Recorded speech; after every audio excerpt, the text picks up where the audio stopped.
In this lesson, I'm going to give you a complete framework on how to approach reading a book. I will outline it step by step. So, let's get started. Previously, I've told you that reading and memorizing are separate processes and should not be mixed. In this lesson, I will teach you exactly the right sequence for learning from a book. First step. Read the book. You start with actually reading the book. While you are at this step, 100% of your focus should be on reading and understanding the book. No underlining and highlighting while you are reading. You can put light marks while reading on the lines where you feel the content is important and worth noting. Please focus 100% on reading and nothing else. When you are reading, you don't focus on your speed. You focus only on your comprehension, understanding. In this step, you read at the speed which is comfortable to you. At this point of time, you focus on whether you have understood what you have read. For example, read this sentence. A man is sitting on a chair. A boy is eating at his desk. After you read this sentence, you have understood the meaning of it, and that is comprehension. If you have understood this sentence, you move on. The same is applicable to books as well. Next step, taking notes. You have finished reading the book by now, and it is time for taking notes. Take notes. In this stage, you can underline the text, highlight the text. You have already put light marks on the margins. You can make mind maps or any other style of note-taking which you feel important. I will cover mind mapping and other techniques in the future lessons. It is better you make notes in your own words.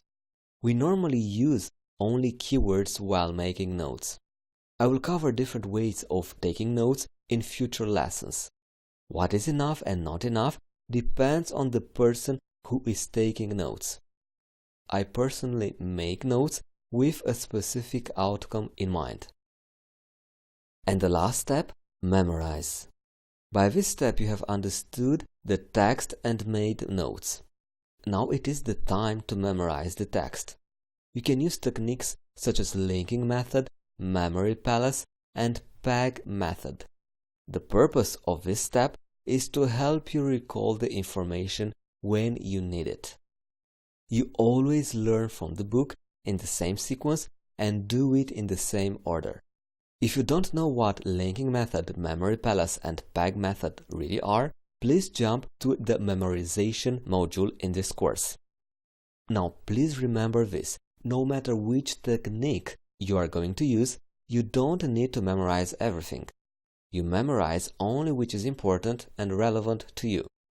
And for technical subjects, you need to repeat this process after each chapter.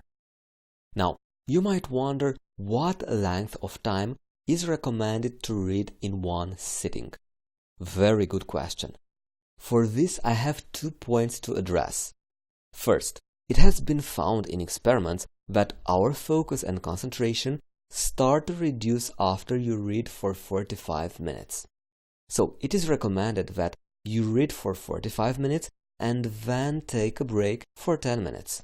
After this break of 10 minutes, you spend 5 to 10 minutes revising what you have read in the previous 45 minutes.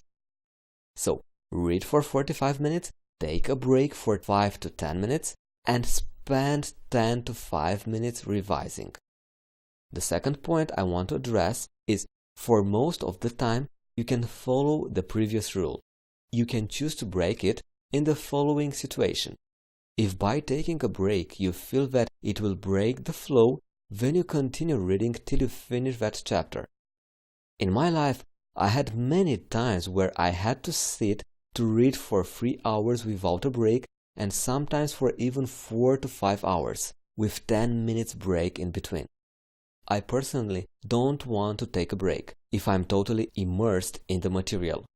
And I'm sure sometimes you feel the same thing. The choice is yours.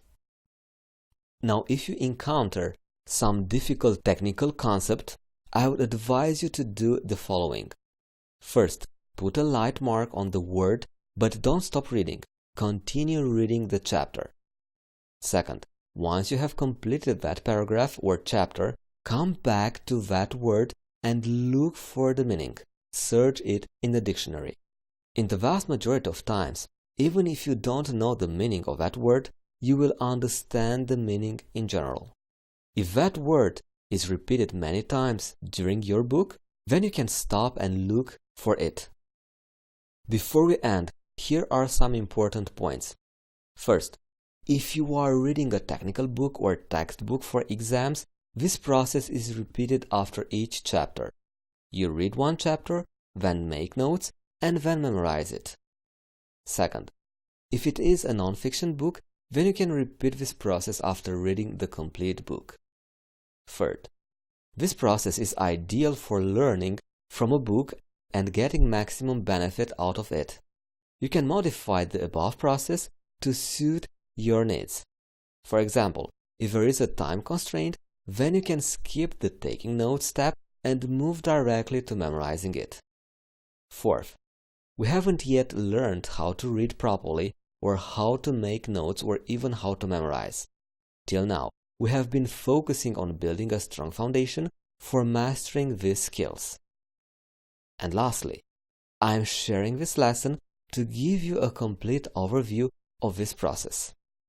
So, before we jump into the next lesson, here is the action step for you. Answer this question. How are you going to apply this lesson while you are reading a book next time? Please take your time to answer to this question and then see you in the next lesson.